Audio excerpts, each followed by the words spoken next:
سڵاوتان لێبێ خۆشحاڵ و بەختەوەرم لە ئەڵلقەیەکی دیکەی بەرنامەی بەسەرهات بە ئێوەی خۆشەویست دەگەمەوە. هەروەک بەرنمەکانی پێشوو درێژە ئەدەین بە تۆمارکردنی بەسەرهات و ڕووداوەکان لە زاری شاید حاڵەکانەوە. بۆ ئەم جارش دەچینە میوانداری کەسێکی زۆر ئازیز دەکەین کە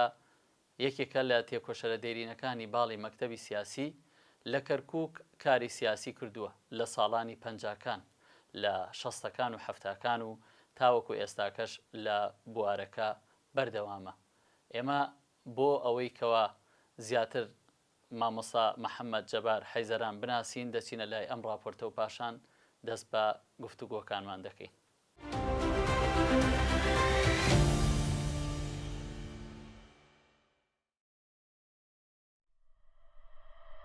محەممەد جەبار ڕەزا ناسراو بە محەممەد جەبار حەیزەران سەرەتای ساڵانی چلەکانی سەدەی ڕابردوو لە گوندی فەرقانی سەر بەناحی قەرە حەسەن لەدایک بۆ و ساڵی 1940 هاتۆتە کەرکووک و لەسەر داوای باوکی دەچێتە بەر خوێندن لە مزگەوت و پاشان هەوڵی تەواوکردنی خوێندنی حکومی دەدات و لە ساڵی 1955 دەچێتە بەر خوێندن و لە کۆتایی ساڵی 1958 پەیوەندی دەکات بە ڕێزەکانی ئەو کاتی پارتیەوە. لە لیژنەکانی قوتابیان و کاسبکاران کاری سیاسی و ڕێخستنی کردووە. لە تەموزی ساڵی 1962 بۆتە ئەندامی ناوچەی کەرکووک.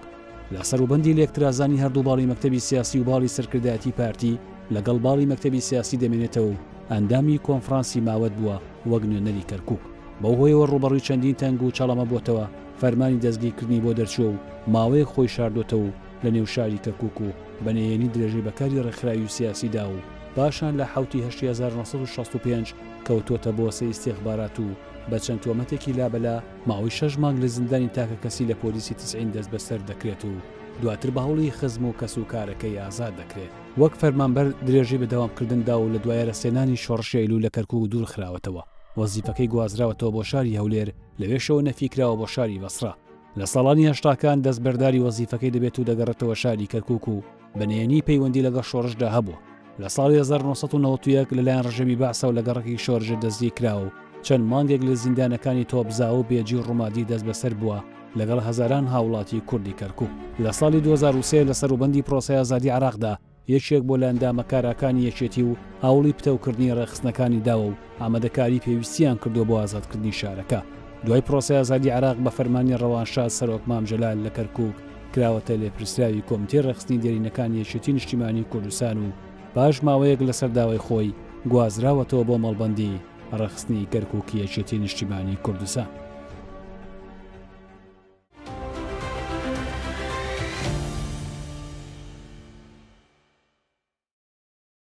دووبارە سڵاو مامۆستا بەخێر بێ. سپاس دەکەم. مامۆستا حەزەکەم سەرەتا خۆت بناسێنی. محەممەد جەبار حەیزەران کێیە و بۆچی ئەم حەیزەرانە پاشگرە چییە بە ناوەکەتەوە؟ سوپاسانەکەم، هیوادارم ئەم بەرنامەیەتان بەردەوام بێت و خۆشحاڵم هەر بەردەوامیش بێ و ڕازگۆیی لە قسەکانیشە هەبێت بۆ هەموو لایەک. من ناو محەممەد جەبار ڕەزا حەیزەرانە لە گوندی فەرقان نزیک ناحی قەرە حەسەن لەیلان لەدایک بوومە. لە جنسێ 1944م، بەڵام من 47م بەبیر دێ بۆ حکومە 41-42 بەوتەی باوکشمەوە. لە 48 ماڵمان هاتوۆتە کەرکووک شۆرجە لە تەک مزگەوت نورەدین لە ماڵێکە بە دینارێ بەکرێ دانیشتینە. باوکم معاملەی گەنم و جۆوانەی کرد. برا گەورەکەم عەسکەر بوو متەواع لە فەڵەستین. براکان ترم یەکێکمان تەواو نەبوو. من ئاخر مناڵی ماڵ بووم. براکانیش ئیشی کاسبی و کێکاری و ئەویانە کرد. من باوکم ڕازی نەبوو بچمە مەکتەبە، دەبێ بیبی بە مەلا، بیبی بە ئیمام بۆ ئەوەی خێر لە بەرهەمەکانت ببینن و وەکو سەدەقەیەکی جاری. تا فترێ نەمەزانێ ئەو سەدەقە جاریە چییە. دوای سەدەقەی جاری وەکو وایە مناڵێ باشتە بێ و ئیتر ئەو معلومە. خوێنینم دەست پێ کرد لە عامەوە دەستم پێ کرد. فەتح المعین، فەتح القەریب، سووتی زۆرم خوێنە تا 55 فرزایەکم هەبوو ڕەحمەتی لێبێ مامۆستا مەلا قادر خۆی بە ڕۆژ فەقێ بوو بە شەو لە مەکتەبێ خوێنە وتی با بڕێم بۆ مەکتەب شەو بردمی بۆ مەکتەب شەو بۆ قەڵا لەم بەرخاستەوە یەک مەکتەب شەو هەبوو لە قەڵا بردمی بۆیە وتی ئەمیش دێت قەی دەبێت بەڵام لە هینە لە مزگەوتە و خوێنیەوە من امتحانیان کرد دۆسیێ مامۆستا وەکو امتحانیان کرد لە ئیملا لە خوێندنەوە لە شت بەڵێ مامۆستا حەزەکەم لەوە ڕادگرم تۆ لە مزگەوتە خوێن وایە لە کەرکووک بە ڕۆژ بەڵێ فەقێ نەبووی بەڵام فەقێ ئەوەیە شەو ئەخەوێ لە مزگەوت نان ڕات باکە من ئەوە نەبووم ئەم چوو ئەمە خوێنە ئەهاتمەوە بۆ ماڵی خۆمان هەر لەو مزگەوت هەر لەو مزگەوتەوە لە تەجی مامان لە مزگەوتی سەینورەدین سەینورەدین اینجا چەند مزگەوتێترم کردو مەسەر لای مەلا قادری میرزام مەلا خورشیدی سیامە سوێری چەند مەلایەتر لایەن خوێنیمەوە تا 55 وەکو باسم کرد لە 55 ئەلوێ ئیمتحانیان کرد مامۆستا فەقیایەتیت بیر دێ یعنی با بڵێن زۆر بە بیرم دێ خەڵک فەقێ بوو نانی فەقێ دوو سێ لە مزگەوتیان خوێنە ئێواران ئەچۆن نانیان کۆ کردەوە لە ماڵان ئەیاندا لە قاپی ڕاتپەی فەقێ ماڵتان ئاوا بێارێکی نانێنەکەدا پێ و ئاشیانەدا پیان و بەوە بەخێو ئەکران لەگەڵ تۆە هاوڕێت هەبوو ئاوا فەقێ بێ وەڵام لەگەڵ من مامۆستایەک هەبوو ئەحمەد شێ دوای بۆ مدەڕیس یعنی مەبەستم هەر لەو مزگەوتە کە تۆ زۆر زۆر بەڵێ زۆر خەڵک کەرکوو بوون یان خەڵکی دەروی شار گشتی خەڵکی کەرکوو بوون و هاوینانیش خەڵک بە تایبەتی خەڵکی ناوشار خەڵکی ناوشارە هاتن ئەیان خوێنە لە هاوینە بۆ تەقوی خۆیان هاتن ئەمایانە خوێنە قورئانیانە خوێنە هەتا سەر شەش بتایی هاتن زیاتریش بۆ تەقوی و قورئان خوێنن و فێربوونەوەنە زۆر ئاهاتن وا بوو 15-20 کەسە بوون هاوینان ئەو کانیتر 8-9 کەسە بوون و من بە حکمەوەی لاخیرا بە حکمەوەی بووم ئەوەی لە گشتیان زیاترم خوێنابوو ئیتر لە چوومیشە مەکتەب لە مەکتەب امتحان لە سەر 5 وتیان داتنین قورسە بێ بۆت گرانە بێ لە 4 داتنین ناوەستیت من بۆ یەکەم جار 1 و 2 سێم نەبیری ئەم سفر من نەبی لە 4 دامێنە لە ساڵی چەند 55 اینجا ساڵ مەکتەب خۆتە زانی 55 56 56 50 نیە 2 ساڵ ئەوایە ئیتر سنفی 4 و 5 و 6م بڕی بووینە گەیمە 50 هەر لە مزگەوتم خوێنا بە ڕۆژ کە 6م تەواو کرد لە شەو هاتمە ڕۆژ متەوەستە ئیمام قاسم بۆ یەکەم جار 59 شەس کرایەوە یەکەم سنف 6 شعبەیان کردەوە من یەکێکم لەو قوتابیانەی ئەو مەکتەبە تر لێ لە سەفێک دەوام کرد و 2 دەوام کرد و 3 دەوام کرد ئیترەوە دەستی پێ کرد و سیاست هاتە پێشەوە کە بوو کوم و سێر ئەوە ش و کارەکان زۆر بوو ئەوە گە دوایی بینە سەری یاخۆم باسکەم ئەو پاشگرە بە ناوەکەتەوە حەیزەران ئەو حەیزەرانە ئەو حەیزەرانە کاکە ڕێبوار وەڵای ئەو حەیزەرانە من زەرەرم لێ کرد لە ئەمنی کەرکووک معاونی ئەمنی کەرکووک تەحقیقیان لێمە کرد لەسەر ئەم حەیزەرانە شەیە وانە ڕوانی کە من لە دەرەوە بە حەیزەران تعزیبی ڕژالاتی حکومەتم داوە من دایک باوکم ناوی حەیزەرانە هەر کەسیشی لە کورداواریە با وایە هەتیو بێ یا زوو باوکی بمرێ بەناو دایکی باوک من ئێستا شەوەرە شۆرجە لە چلۆشتوێ لەو خانوێ ئێستاین دوای ئەوەی ساڵێ لەو کرێچێ بووین بەناو جەبار حەیزەرانەوە شووری وەرە بیدایی شۆرجە بڵێ جەبار حەیزەران ئەگەر یەکێک سیان نەزانێ 10 کەس دەزانێ حەیزەران ناو دایک بوو ناوێکی غەریبە لە ژیانمە یەکێترم بینیوە ئافرەتێترم بینە ناوی حەیزەران بوو باوک زۆری خۆشەوی لە بەرەوەی ناوی دایکی پێوەیە حەیزەران ناو دایک بوو بەڵێ باشە مامۆستا وتت ئیتر ئەچیتە بەر خوێندن و ئیتر چ کاتێک با بڵێن پەیوەندی بە کاری سیاسی من پەیوەندی بە کاری سیاسی لە لاوان بووین لە مەکتەب شەو بووین وەڵڵاهی 58 مامۆستا زۆربەی ئەو میوانانەی کە وەکو جەنابەت دێنە ئەم بەرنامەیە باسی ساڵی 1950 دەکەن هەمویان 58 پەیوەندیان بە حیزبەوە کردووە نێنی ئەم 58 باسکەی نێنی ئەم 58 نهایەتی حکمی مەلەکی بوو، ئازادی تەواو بوو، وعی دروست بوو، پارتی سیاسیەکان ئاشکرا کران، بە ئاشکرا هەرێکە هەوڵی بۆ خۆیدا دیعایی بۆ خۆیە کرد، خەباتی بۆ خۆیە کرد، پەیوەندی بە خەڵکەوە کرد، کۆبوونەوەی جەماهیریان دروستە کرد لە ناو خەڵکە، سیمیناریان دروستە کرد، مەسەر لاوان دروست بوو. ناودارترین کەسیان مامۆستا سابر حەماعەلی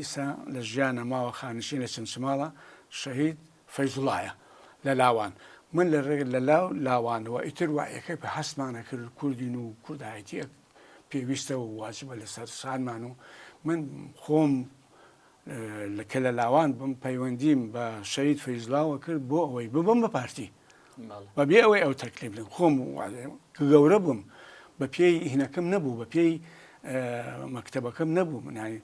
من ئەگەر لە شەو نەبوو چوومە ڕۆژ زۆر گەورە بم لە ناوتە قوتابیەکانە زۆر گەورە بم ینی ئاها بوو من پەیوەندیم بە شەهید فەیزوڵاوە کرد و لە 59 بوومە ئەندام بوومە ئەندام حزب ڕێخستنی ئەو کاتێ ڕێخستنی ئەو کاتە خەڵکیان وەرەگرت ئەوەڵ بە لایەنگر وەریانە کرد فترێ لایەنگرە بوو دوایی ئەبووە پاڵێرا و دوای فترێ پەسەندیان بکردایە ئەبوو بە ئەندامی حزب دواپلەی حزبایەتی بوو جا دوای لاوان چوومە ئەوێ بۆ پلەیانم بڕی کە وەختێ چوومیشە متۆسەی ناوەندی مام قاسم کە کرایەوە چوومە لە سەفیەک پارتی لیژنەی مەکتەبی دانا لە مەکتەب مام قاسم لیژنەیان دانا من یەکسەر بوومە لیژەی یەک سەفی لێ بە سەفیەک دوو نەبوو سێ نەبوو ساڵ بە ساڵە کراوە ساڵ دوایین دووە کراوێ ساڵ سێم سێ کرایەوە لیژنەی مەکتەب دانا و ئەوەڵ مەسئولی لیژنەی مەکتەبەکەمان هەزار ڕەحمەتی مامۆستا قادر مەلا عومەر کە لە 85 بوو بەعس هەڵی واسی لەگەڵ مامۆستا شێرزاد مامۆستا ڕەوف ئەو مەسئولمان بوو ئەو لە دارالمعەللیمین بوو ئەو وەختە ئەو بوو ڕەفیق ڕێتمانە بوو عەبدوڵڵا حەمید ئەوە دوای ئەو کاک عادل ئەسەد ئیتر فێرتەفەتە گۆڕە عادل ئەسەد ماوە لە ژیانەوە ناوێکی گەورەیشی پەیا کردەوە بووە ئامەرهێزی منتیقەی جەباری و قوتابی بوو یعنی ئەتوانم بڵێم یەکەم کەس بوو سەرکەوتنی بەدەستێنا کە بچێتە دەرەوە و بتوانێت قیادەی شۆڕش و عەشایر و ئەو یعنی بۆ نمونە وەکو نوکتەیەکیش تەگە هەیە شاخی هەیە پێوە سەرۆکی بزنەکان سەرۆکی بزنەکان نەیەزانی ینی کا ئابوو فترەیەکیش برادەرێکمانە بوو ڕەحمەتی لێوێ تا دوای پرۆسما بوو مەلا عەزیز داربەسەرە ئەویش بوو ئیتر ئەمە چەند وەختێک مامۆستا ڕێخستنی ئەو کاتە مەعاشیەدا پێتان یان وەڵڵاهی مەعاشمانەدا یاوە پارەتانەدا ماگە نەماندا ئیتر هەرێکە بە جۆرەی خۆی 50 فلس 100 فلس 50 فلس 100 فلس پێ 6 زاریستا بوو لە ماڵەوە 50 فلسیان ئەدا پێمان ئەچین بۆ خەرجی بەس بوو لە مەکتەب حزب واردی نەبوو حزب واردی لەمە بوو لەم ئەم ئابوونەیە بوو پیانەوت ئابوونە ینی ماگەنە ئابوونە و کۆیانە کردەوە مەسەر ژنەی مەکتەب کۆیە کردەوە 15-20 کەس ڕێخستن بواە 2 دینار تا حەدیەوە کۆیانە کردەوە ئیتر مەجموعە لە لە ناوچە کۆ کرایەوە تر کادیرەکان کادیر حتمەن هەبوو مەسەلا ئەوەی لەبێت دۆسێ کەسە بوو کادیر بوون و مەعاشیانش هەبوو ئەو وەخت ئەوەی من لێ بزانم بۆ وەختە چونکی ئەو وەختە تۆ تاکەی یعنی با بڵێن لە ناو مەکتەبە مێنی با بڵێ وە قوتابیە مێنی و لە لیژنە وەڵڵاهی لە ناو قوتابیم تا 60 بەردەوام نابی بەڵێ زۆر بەردەوام نابی لە خوێندن بابە بەردەوامە بم بەردەوام لە مەکتەبیش و هەتا کاری حزبی شەکەی کاری حزبی شەکەم تا نهایەتی 62 ئەلێ مەدی جەماهیری گەلێ زۆر بوو خەڵک بەلێ شاوە هات بۆ حزب ئەو خەڵکیش کە زۆرە هات کاسبکار زۆر بوو، دۆ سێ لیژنە هەبوو، لیژنەی کرێکاران، فەرمانبەران، کاسبکاران، قوتابیان لە فترێکی پێش و فەرمانبەرانیان هەڵەشانەوە تەوزیانیان کردە کاسبکاران. لە کاسبکاران خوێنەوارەوەنە نەبوو، خوێنەوارەوەنە نەبوو کەم هەستان کۆمەڵێ لە قوتابیەکان گواستەوە بۆ چێ وە کاسبکاران. یەکێ لەوانە من بوو، هەڵان مشارد من بووم، مەلا عەزیزدار بەسرە بوو، فایق کافرۆشی بوو، مامۆستا ئەحمەد بوو، ئەو قوتابی بوو ئەحمەد عومەر و ئێمەیان گواستەوە بۆ چۆ بۆ کاسبکاران، هەرێکە بۆ گەڕێکی خۆی. من چوومە گەڕێکی شۆرجە کە چوومەوێ کەرت هەبوو، کاسبکاران لە کەرکووک 4 کەرت بوو، کەرتی شۆرجە، کەرتی ئیمام قاسم، کەرتی ڕەحیماوە، کەرتی تەپە، زائیدەن دووبست بە تەنها. ئەمە بوو من بوومە ئەندامی کەرتی کاسبکاران شۆرجە. لێشە شانە تەوزیع بوو، هەرێکی دوو شانەی لابوو، شانەی لە 5 کەس 6 کەس زیرکۆبوونی لەگەڵەکرا، جەریدەمان هەبوو، جەریدەکە مەقالی فتەحەکەمان ئەخوێناوە، شەرحمانە کرد، ئەپی هەرێکی بە پێی توانا و قابلیەتێکی خۆی شەرحمانە کرد، نەشر ئەهات تەوزیعمانە کرد، ئەماندا پیان نەشر هەبوومان بیدەنە خەڵکیان ئەوەی خوێنەوار بێ، ئەمان ئێوەش بخوێنەوە بۆ خەڵک. هەر لەو ساڵانە ڕووداوێک ڕۆدا لە کەرکووک کە ئەویش هاتنی خوا لێ خۆش بوو مەلا مستەفایە بۆ کە بەڵێ ئەوە بەلێ شەستە باس لەوا کرێ کە هەوڵی تیرۆرکردنی ئەدرێ لە کەرکووک هەوڵی تیرۆرکردنی ئەدرێ. جەنابەت هیچ زانیارێک تێ لەسەر ئێمە بیدایەی ئەوە بوو هۆشیاری مامە بۆ حزب ئەوەی بزانم نهایەتی پەنجاب هەشت بوو ترژی ئەکرا خەڵک بچێ بۆ پێشوازی خوا لێ خۆش بوو مەلا مستەفا لەکوێ لە دارەزوبات بەرامبەر قشڵەی کۆن ئیستەیە یەک فرقەیشە بە فرقەی دوو بەیانەکەی ڕۆیشتین باوەڕکە من کەوەچاکەتم لەبەر بوو هینی مزگەوت هێشتانە هێشتا نەچوومە چونکی ئەزانم هێشتا نەچوومە مەکتەب پاییزەکەی مەکتەبەکرێتەوە چوو مەکتەب ڕۆیشتی نەوێر ئیتر ریزمان بەستوو و باڵەخی یەکی ریزمان بەستوو بوو چوین بۆ خزمەتی خوا لێ خۆشم مەلا مستەفا تەوقەمان لەگەڵا کرد بە خێر بەوە ئەوە ئیتر هەرێکە و تەوقەیە کرد دەگەڕە بە پێش چاوم پیاوێکی بەتەمەن لە دڵسۆزی خۆی پەلاماریدا دەستی ماچکە پێی ناخۆش بوو تو ڕێژووی لێ نەیهێشت ئەمام خۆم بینی تو ڕەبوو لێ نەیهێشت پیاوەکەش لە دڵسۆزی خۆی بوو نەیهێشت ئیتر هەرێکە هاتینەوە ئەی هەوڵی تیرۆرکردنی چۆن بوو کە هاتینەوە بۆ ماڵ ئێوارە تینەوە بۆ هینی ئەڕاتەوە یعنی خوا حافیز بینی لێکی ئێوارە هاتینەوە هەرزەکارین دەستمان کرد بە کتابکێشان بژێ بژە سەرۆک بارزانانی بژێ نازانم چی ئیتر ئەوە زۆر لەو بابەتە قەڵباڵەکەی زۆر فلکەیەکەی لە بەردەم محاکم کۆن لەبین ئەوەی قشلا ئەلوێ ئینزباز قلەقلە دوورمانی خست ئێمار هاتین خوا لێ خۆش بوو مەلا مستەفا هاتە نەهاتە دەرەوە لە پەنجەرەکە بانی کرد من سەرۆک نیم من زەعیم نیم من عەبدولکەریم زەعیمە من جوندی عەبدولکەریمم چەندەها جار بانی من جوندی عەبدولکەریمم من جوندی عەبدولکەریمم من سەرۆک نیم لەوە خراپترشی وت بەڵێ ئەی چۆن با بڕێن هەوڵی تیرۆرکردنی لە کۆڵەکرێت بەڵێ هاتینەوە کێ ڕۆڵی ئەبێ لەوەی کەوە ئێستا پێێتەوە هاتینەوە ئینزبات دووریمانەوە دەنگۆیە پیا بوو هەوڵی تیرۆرکردن سەرۆک دراوە لەلایەنی ئامرزباتێکە بوو تورکمان بوو ناوی هیدایەت ئەرسەلان بوو کوڕێکیە بوو دکتۆر بوو ساتی ئەرسەلانی قوڕ بوو بۆ ئەگەر خەڵک بزانێ کوڕەکەی نازانم چی لێهات وتیان ئەو قوملەیەکی داناوە بۆ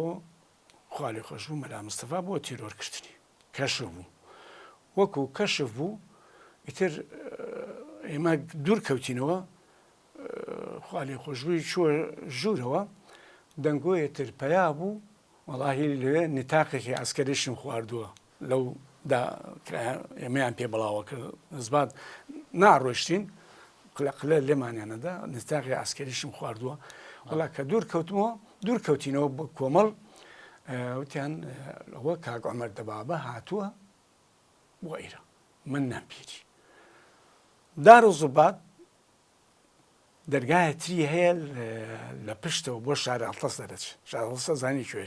ئەلیەوە دەرەچێ بە هەموو نەمانبین نە کاک عومەر وتیان کاک عومەر خوا لێ خوشتومە لە مستەفای ڕفان اینجا ئەوە بۆ حکومە ئەبێت جێگۆرکەی پێکرد بێت ئیتر تاریک داهات ئێمە هاتینەوە بۆ ماڵ ئەو شەوە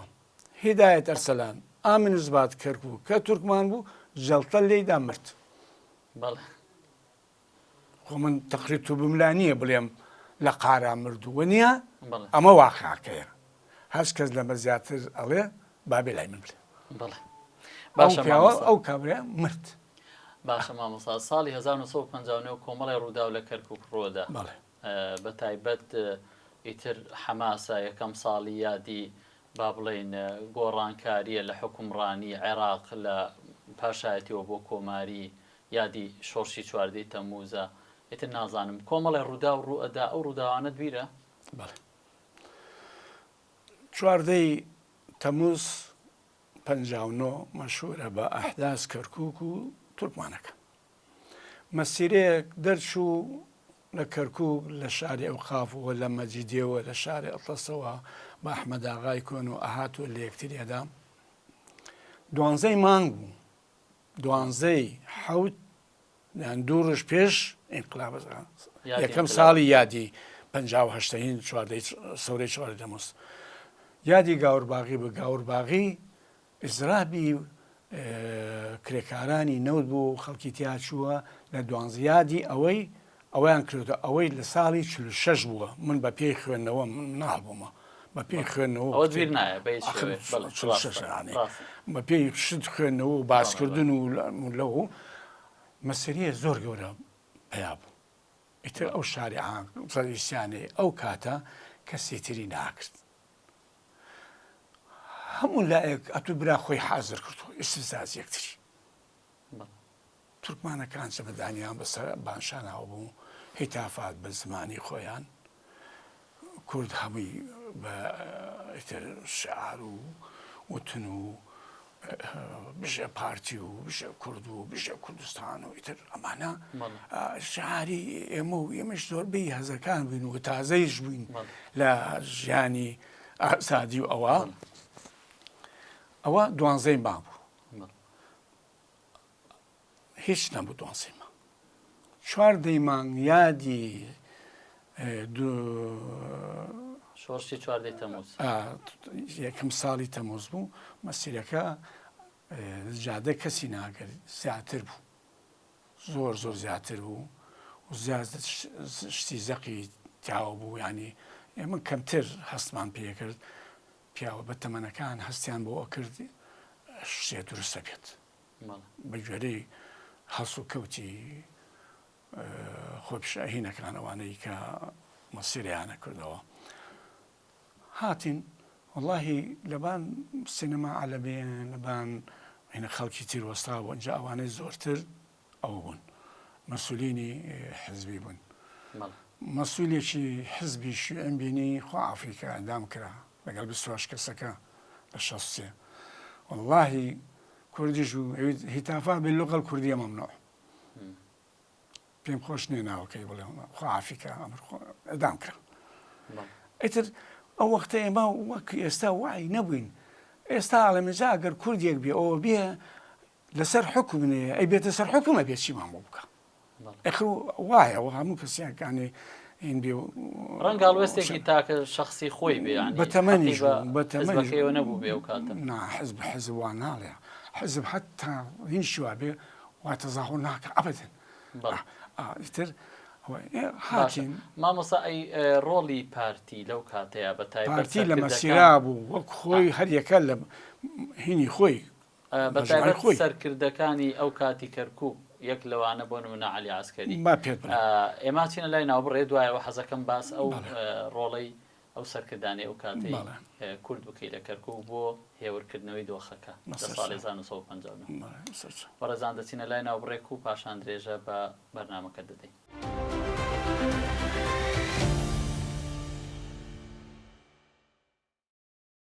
دووبارە سڵاو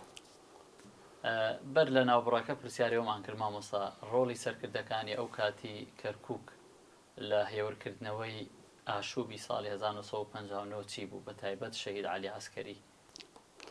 ئێمە کوتمە مەسیرەکە هاتین و بۆ ئەحمەداغا هاتینە شاری ئەتلەس لە بەردەم پەقلەوای حەسەن نەجم تەقەپەیا بوو وەکو تەقەپەیا بوو ئیتر کەس خۆی ناگری لەبەری هەموو خەڵک داغان بوو بە کورد و بە تورکمان و مەسیرە تێک چوو من بەش بە حاڵ خۆم لەگەڵ کەسی ناناسی هاتینە بەرەو لای مەجیدی هاتین دایرێکی ئەو خاف لێ بوو ئەلێ خەڵک هەر خۆی ئەشاردەوە لە دایرێ ئەو قاف ماینەوە لێ وەکو ئەماشوو بە و ئەلێ ئەو تەقێ پێیا بوو ئێمە هەرێکە ڕۆیشتمە ماڵی خۆمان بۆ بەیانەکەی و خەڵک ناوە پیا ئەبوو هاتینە من هاتمەوە ئەو وەختە سیارە و مەیارە و هیچ نەبوو سەماعە پیا بوو قسەیە کرد بۆ هێوردن خەڵک داوای لە خەڵکن هەرێکە هێور بنەوە هەرێکە بۆ ماڵی خۆی هەرێکە شتێک نییە هەموو خەڵک باشە و بۆ هێورکردنەوەی خەڵک وتیان ئەوە عەلی عەسکەری و مامۆستا نەریمانە مامۆستا نەریمان ناوی سەید مستەفایە لە ئەو قسە خەڵک کفریە ئیتر دەوری زۆر هەبوو و قسەیەکمانش بیست لە بەغاوە مەکتەب سیاسی لە بەغاو بوو ئەڵێ تەداخل ئەو مۆزوعان نەکەن ئەمە کێشەی ئێمە نییە و کێشەی نە هین پارتیەوە نەهی کوردە و دابراوەتە ملی ئەو خەڵکەی شاری کەرکووکە ئەمە بە قسە من لە قسە ئەم شتە پیا بوو و دەوری عەلی عەسکەری مستەفا نەریمان بە سەماعا لە ناو شار کردو بۆ هێورکردنەوەی ئەو خەڵکە بۆ ئەوەی تەشەنە نەکاو و خەڵکیش هەبوو لە وێزانی ئیتر شەڕەکە بەردەوامە وێزانی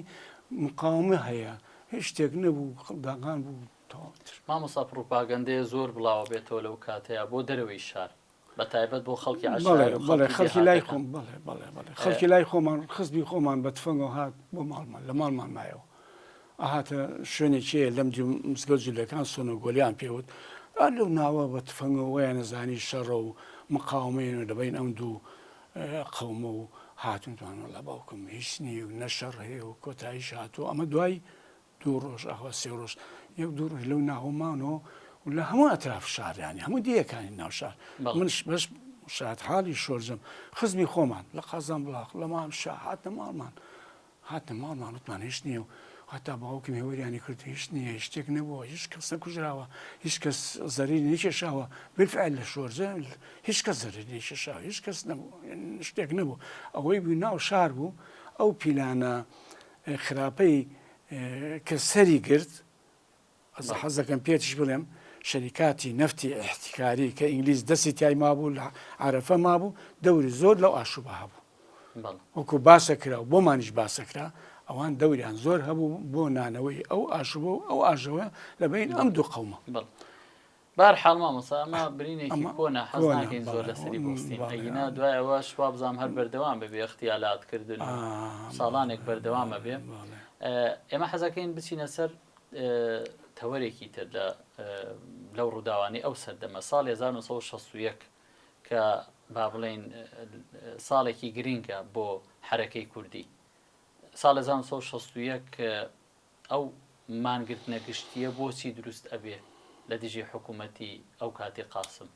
ئەگەر زانیاری هەبێ تەبێ زانیاریم هەیە حزب مجاز بوو بیدایەی 61 ئیجازە نەما اعتقالات و ئەوانە دەستی پێ کرد ڕۆژنامە و شت داخرا چێ لەو ڕۆژنامانەی کە هین پارتی بوو خەبات بە عەرەبی دەرەچوو ڕۆژانە مامۆستا بەرای محەممەد خان ئفتاحەکەی خۆی نووسی جەریدەی کوردستان مامزەلال دەرێ کرد ئەوەی بیزانم هەتاو لە هەولێر دەرەچوو ئەمانە داخران ینی ئازادی ڕۆژنامەوەنە تا حەدێکی زۆر کەمی کرد خەڵک بێزار بوو خەڵک ئامادە بوو بۆ ڕاپەڕینێک، ئامادە بوو بۆ شۆڕشێک، ئامادە بوو بۆ گۆڕانکاریەک کە خۆی هەڵسە بیکە. حزبیش دۆسێ ڕێنماییە بوو لە شەستێک. یەکێ لە ڕێنمایەکانی ئەوە بوو چێ پارەی هەیە و چێ ئیمکانیەتی هەیە با چەک بکڕێ حزب. هەر کەسێ ئەمر قەبزی دەرچوو، ئەمە تەبیعی بیدایی مانگیەک و دوو تێتە ناوین، هەچ کەس ئەمر قەبزی دەرچوو لە ئەندامانی حزب خۆی نەدادەسەوە جۆرەکەی بۆ تامینەکەین. ئەمە زیادی کرد، اعتقالات زیادی کرد، حتا کاک محەممەد دەبابەی گیرە لە سجن ڕای کردوای، عەبدوڕەحمان نفوس گیرە، کۆمەڵێ مامۆستامان گیرە، زۆر ینی خەڵگیرە، مامۆستا نەریمان گیرە، حەمید خەیات گیرە، عەلی ئەحسان گیرە، ئەمانە مامۆستامن. ئەوەنجا ناویان بۆیە دێتەخانم مامۆستامان بن لە هێن لە مەتەوەسە ئیمام قاسم. عەلی ئەحسان مامۆستای سانەیی بوو لە ترس کوشتن و بڕین ئەوە پەڕانمان هات سەفێکی ابتدایی ئەوتەوە لە ناوشار. ئەمە زیادی کرد. حزب قەراریدا مانگرتنێکی سەرانسەری لە کوردستان بکرێت. 4 پارێزگا ئەوەختە متصەرفیەتان پێوت، سلێمانی، هەولێر، 3 پارێزگا، سلێمانی، هەولێر، کەرکووک. دۆک نەبوو، محافەزە موسڵیشە نەبوو. ڕۆژی 6/9 دوکان داخرێ، کەس نەڕوا، مانگرتنی گشتی ڕابگەن، کەس نەڕوا بۆ دەوام، کەس نەڕوا دایرە و دەوام و دائیرەکان پەک بخرێ. ئەوانە هەموو کرا. 6/9 مامۆستا بۆ 6/9 6/9 ئەوە لەبەر ئەوەی 6/9 لەبەر دەرکی سەرا لە سلێمانی زدی ئەوەی بەریتانی ئەو معاهدەی بەریتانیە کراوە، خەڵکیش لێ کوژراوە. ڕەشی 6 ئەیلول حتا بەناوبانگترین کەس لێ کوژراوە، پیان وتووە ئەولەسیس. مەشهورە، ئەوە لە نووسینەکانە لە ڕۆژنامەکانە یاد کراوەتەوە. یعنی با بڵێن حزب ویستی ئەو یادە بکات، نەوەک ئەوی خۆی ئامادەی ئەمە بکە بەناو ئەوەوە دووبارەیە کاتەوە. حتا فایق بێکەس ئەوەی من خوێنیمەوە لێ ناوی خۆی ناوە پێکەس. شاعیر بووە، شتی خوێنیوەتەوە لەو مانگرتنەی سلێمانیە، وەکو ئەوەی ئەو مانگرتنیان کردووە، هەرێکە ڕای کردووە، ئینگلیز لێەوە بووە کە ڕای کردووە چۆدن لای خزمەکانیان من وام خوێنێتەوە، کەس داڵدەی نەداوە، ناو خۆی ناوە بێکەس. من ئەوام مامۆستا هاتینە سەر ئاخر زۆر هەڵدرا لە کەرکووک نەکرێت. هەڵدراکە لە زۆر هەڵدرا، زۆر هەڵدرا لە کەرکووک نەکرێت. ئەو مانگرتنە بەڵێ ئەو کەم ماڵگرتنە ئێمە وەکو بە شێوەیە گشتی ناتوانین بیکەین، لەگەڕە کورتان سەرەکەوی ناتوانین بیکەین و ئەمە کارساتی گەورەیە بێ. بە ئاشکرا بێ لەمە کوڕ ڕفراندۆمەکەی لێدێ. ڕفراندۆمەکەی ئێستا وا چی زەرێرێکمان کرد، لە حەمرین بوون، ئێستا هاتوونێتە کوێ ئەوە وەڵحاسڵ پارەیان نەکرد. مەسئول ئەو وەختە مامەستا جەلال بوو، جەلال عەبدوڕەحمان، خالید لێ وەکیلی بوو. من نەیانمێنی من بڕۆمە لایەوان، ئێمە هەرێکە لەگەن مەسئولی خۆمان وتیانەڵێن ئێمە ئەگەرەوە ئێمە ناتوانین بکەین بێ موافقەی مەکتەبی سیاسی وەرگین، ئەگە وێژ بکەین مانای وایە کەرکووک لە کوردستان جیاکەینەوە. بە هەر حاڵ کرا. ئێمە شەبەقی من بەش بە حاڵ خۆم لەگەڵ ئەوانەی خۆمە ڕێخستنەکانی کاسبکارانی شۆرجە هاتین بازار و قەلەیە خۆی دزی بووە شەو بۆ ئەوبەرو بچێتە دەوام و ئەوانە و ئیتر تۆقعکرا فەسلەکرێ ئەژیرێت، ئەمانە هەمووی چاوەڕوان کراو بوو. ئەومانە کرد نەجاحەتێکی چاکی هێنا، ئەتوانم بڵێن لە سەتان لە سەتا سەد نەبێ لە سەتانەوە پێ هێشت ئەوە سەری کرد لە هەموو شارەکانی کوردستانیشە. باشە مامۆستا دوای ئەوە وابزانام لیژنەی مەرکەزی ئەو کاتی حزب کۆ ئەبێتەوە لە ناوچە عەبداڵان وابزانم ناسراوە، کۆمەڵێ داواکاری هەیە. ئەو داواکاریانە چی بوون لە حکوومەت، داواکاریەکانی ئەو کۆبنەوە؟ ئەوە مەکتەب سیاسی بەشێکی مابوو لە بەغا. بە پێی زانیاریمان شوشی ئەوانە هاتن ئەمە برادێکمانە بوو لە لژنەیەک بوو ئەو وەختە برادێک زۆر شخصی خۆم بوو جەوهەر عەودەل لەگەڵ سەیتایر سایق بوو چون لە بەغا سێ ئەندام مەکتەب سییان هێنا بۆ شۆرج من نەیانم بینی نوری شاوەست ئەندام مەکتەب سیاسی بوو جێگەری مامۆستا برایمیش بوو نوری شاوەست عەلی عەبدوڵڵا مامۆستا عولەما هێنایان بۆ شۆرجە لە ماڵ عوسمان خەیات لای من بوون ڕێخستەکان کاسبکاران بوون جێگا و ڕێگا و خۆشاردنەوە ئەوانە هەمووی ئەو وەختەی کە کاسبکاران شۆرجە بووم لە شۆرجە لای من بوو ئەوان ئەلوێ بوون دەریانیان کرد بردیانیان لەوێ بچین بۆ سەرەوە کە ئەچەن من جەوهەر عەودەل قسەی بۆم کردوتی لە کانیشتان قەولوا بووم مامجەلال چاوەڕێ بن نەهات هێنانە دووە جارێت ڕۆشتن بۆ شەو دووەم مامجەلال بە لای تێک لێدا بانش ئەم سییان ئەبن بۆ شو بۆ دێ عەوداڵان من نەمدیوە نزیک شەمی ڕێزانە کۆبنەوەی لیژنەی مەرکەزی ئەلوێ ئەکرێت لەکەی لە مانگ 12 ڕۆژەکەی ناسانم وەکو کۆبنەوەی لیژەی ئەلوێ ئەکرێت تەبیعی دەربەن بازیان پێشەوە گیرە ئەمانە قەراری حیزب و ڕسمی شتێک نەبووە و هیچ شتێکمانش منە ئەلوێ لەو کۆبنەوە قەراری ئیدامەدانی مقاومە ئەدرێت بەرامبەر سوڵتەی عەبدولکەریم قاسم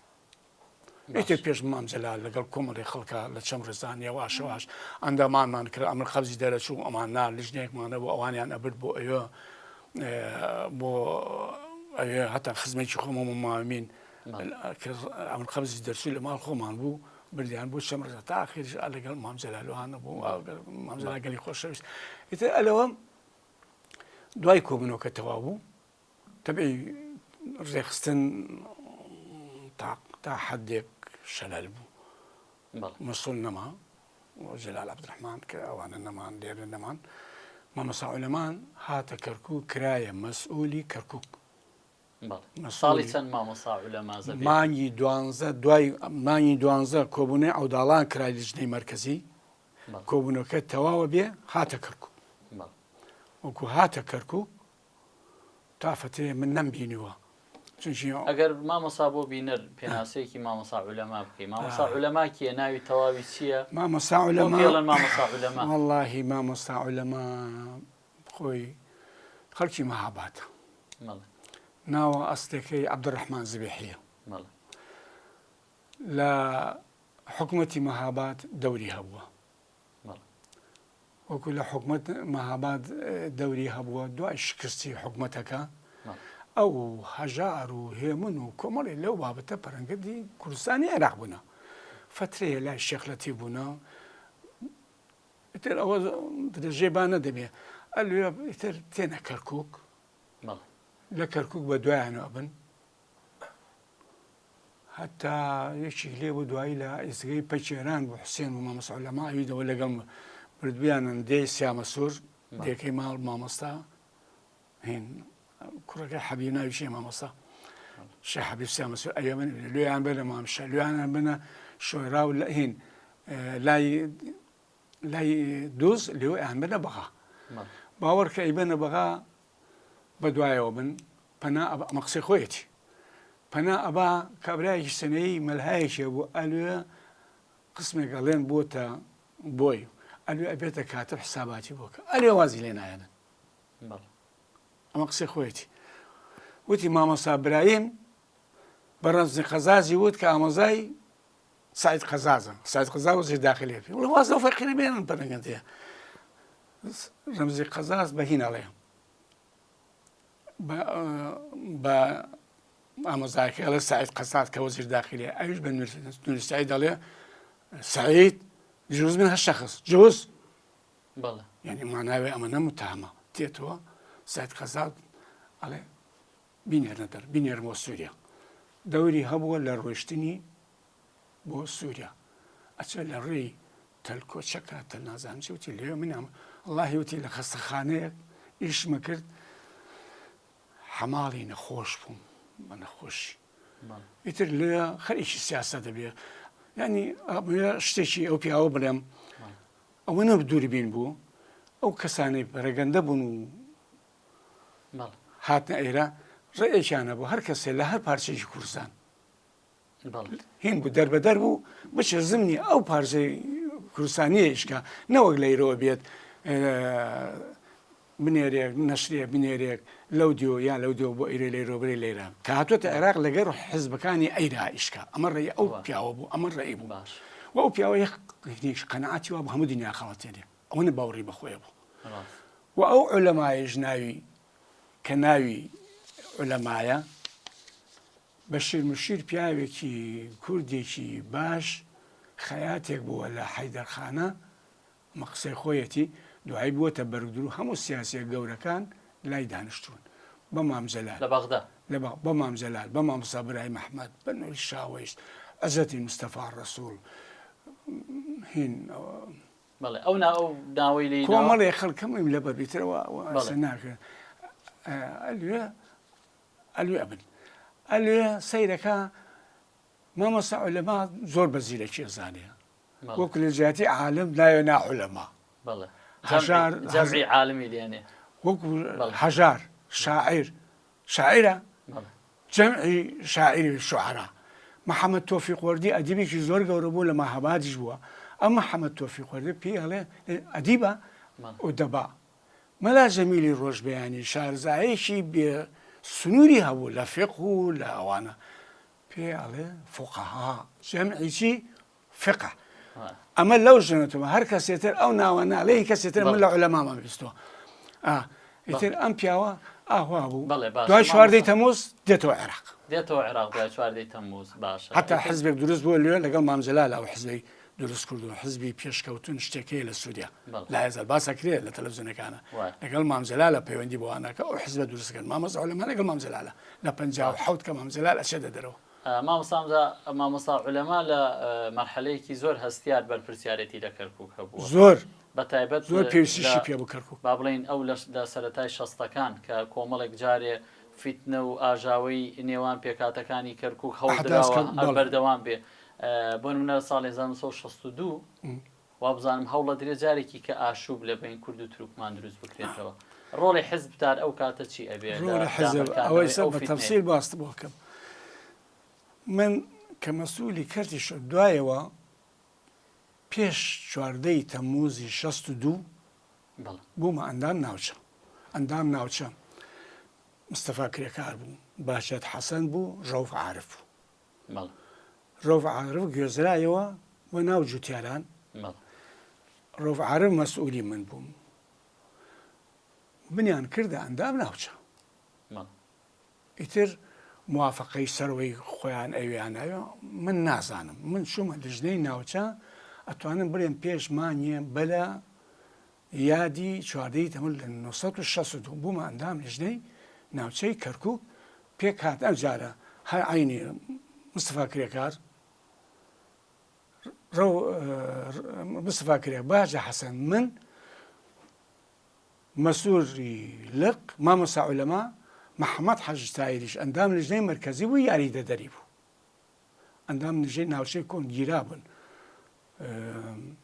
حەمید هەبوو حەمیدی ئالەڕیان پێ بگیرا بوو سژن بوو ئیتر ئەوەی کە گیرا و ڕۆیش تر شوێنی پرەکرێتەوە ئیترەوە لێرە تێمە سەر قسەکەی جەنابەت کە کڕێبوار شوین مامۆستا عولەما وتی دەنگۆیەک پیا بووە خۆمانی بیستمان گوایە تورکمانەکان بە یارمەتی دام و دەستگاکانی حکوومەتی عەبدولکەریم قاسم هێرشە بنە سەر گەڕەکە کوردەکان گەڕەکە کوردەکانی و سای کەرکووک شۆرجەیە ئیمام قاسمە ڕەحیماوایە تەپەیە کورد لەواکانتر هەیە بەس تاکو تراکە یعنی هەیە شەکەلە چی بکەین و ئەمە ڕێی مامۆستا عولەما و محەممەد حاج تایر بوو ئەمە شتوان نابێ ڕێیان وا بە نابێ بەڵام ئەبێ احتیاجی بۆ وەرگین چونکی ئەگەر بوو ئەگەر کۆمەڵێک خەڵکمان هەبێ و لێک دوو ماڵێک ئەگەر بوو پێشڕەوی خەڵکەکە و ڕێنمایی خەڵکەکە بکەن زەرەرمان کەمترە بێ و ڕەدێکی ئەو هێرشانە بتوانرێ بدرێتەوە مامۆستا عولەما بە منی وت لە شۆرجە من مەسئول هەموو کاسبکارانم بەس شۆرجەی بە من وت چگەن لە گەڕە شۆرزم ئەو وەختە ئیتر ئەوکان نامێنێ من مەسئول ئیمام قاسم لە شۆرزە و حادسەکە لێیە وتی لە شۆرزە 2 ماڵ تەرخانەکەی نزیک تەلەفۆن نزیشی بێت لە شۆرزەی 2 تەلەفۆنە بوو تەلەفۆنێکی عەبدولکەریم نەقلیات خەڵک هین سیارە بە 250 فلس ئەم بەرۆبەرێک تەکسی یەکیشی هین غایب بوو عیلێکی سەر بە خۆمان بوو دوورتر بوو گەراژ غایب مەشهورە ئێستاشی پێ بۆ مەشهور وتم ئەوە هەیە وتی باشە وتم با بڕۆم ڕاوێژی ئەو 2 ماڵەت کە تەرخانەکەین ئەو جا بێمەوە خەبر دەم و ڕقم تەلەفۆن دەم و لەگەڵان قسە بکەم هیچ شتێک هیچ کارێک خاوەنەکەی ڕازی نەبێ سەر ناکرد ئەبەدەن سەر ناکرد بە زۆرم لێ ناکرد من هاتم وتی لەگەڵ محەممەد تەنسیقکە محەممەد ئیسماعیل ماڵی لە شۆرجەیە لە ئەسڵا هەولێریە وتی لەگەڵ ئەو تەنسیقکە هەر یەکی چەند کەسێک چەند پێشمەرگەیەک ئەلوێ ئەمێنن بۆ ئەوەی دیفاع لە خۆمان وکە نێلین ئاژاوە دروست بێن نەوەک ئێمە هجومکەین نێلین دیفاع لە خۆمان داشۆستکەین من ماڵ برادێک خۆمان هەواڵێکی خۆمان جەلال حەمەی سعید هاوزاوای نەقلیاتەکەش بوو 100 متر 150 متر 200 متر دوور نابوو لە نەقلیاتەکەەوە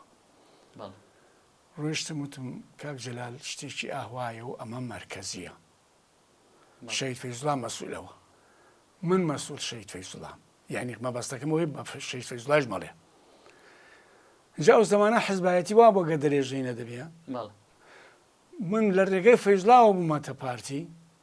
چوو بۆ ئەسکەری دوای 2 ساڵ هاتەوە من مەسئول شەید فەزڵم زۆر بە ڕەحابەی سەدرەوە و قوبوڵی کوردی ئێستا برادرانی ئێمە لای دەی حەزەکەم ئەم نقطەیە زۆر بازم لای دەی لە مەسئولیەتێک ئەتۆرێ ئەڕوا نوعەتری لێ پەیا بێ کاکە من و تۆ حیزبین من و تۆ یەکێتین یەک مەبدا یەک شتین هەر حیزبێ بێ ئاوایە وتی باشە بەسەر چاو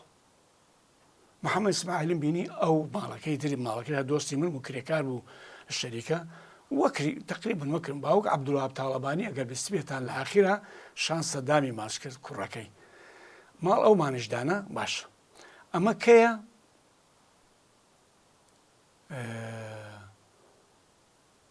12 تەمووسە هاتم هەردووکمان دانا هەردوومانی کرد من و محەممەد ئیسماعیل هەردوو جێگاکەمانین کرد هاتین هەردوومان هاتین شوون بەلای مامەسەعولە وتمان ئەوە ڕقم تەلەفۆن ئەوواڵ زەراحمەی دامان ناوە ئەو پێشمانگانەیش کە دائەنرێن عید بەو برادرەیە ئەو برادرە مەسئول یەک دوو لەژ بوو مامۆستا هیچ ڕوویدا لەو ڕووداوە ئابەدان هاتین ڕقم تەلەفۆنمان کرد و احتیاط وەرگرەوە وەکو چەندێکی لە سەنگەر دانشێ بەس بێمەوت لەو تەلەفۆنە دوور مەکەونەوە هەمووی ماڵەکەی تر 200 مترێ 300 متر ئێمە هیچ ڕووی نەدا ئابەدان هیچ ڕوویدا ئەلحەمدولیلای شکر و زۆر خۆشحاڵ بوون زۆر پێشی خۆش بوو ئێمە ئاژاوەچی نەبووین ئاژاوم دیفاع لە خۆمان خوا نەخواستە ئەگەر شتێک بێ فیتنێ لێ وەکو ئەوەی 59 پیا بوو دەستێتری شەریکاتی نەفتە بێ ئاژاوە چیە شتێک لەو بابەتە نابێ الحەمدولیلا هیچ درست نەبوو مامۆستا ئێمە بۆ ئەم بەشە تاوەکو ئێرە ڕائوەستین بۆ بەشی دووهەم هەوڵەدەین لەسەر وێزگەکانی کەی ژیانی جەنابەت بۆستین بەڵێ بینەرانی بەڕێز و خۆشەویست بەم شێوەیە هاتینە کۆتایی ئەم بەشەی دیدارمان لەگەڵ تێکۆشەری دێرین محەممەد جەبار حەیزەران بۆ بەشەکانی داهاتوو هەوڵەدەین لەسەر چەند وێزگەیەکی دیکەی ژیانی مامۆستا بۆستین تا ئەو کاتە بەخواتان دەسپێرم خواتان لەگەڵ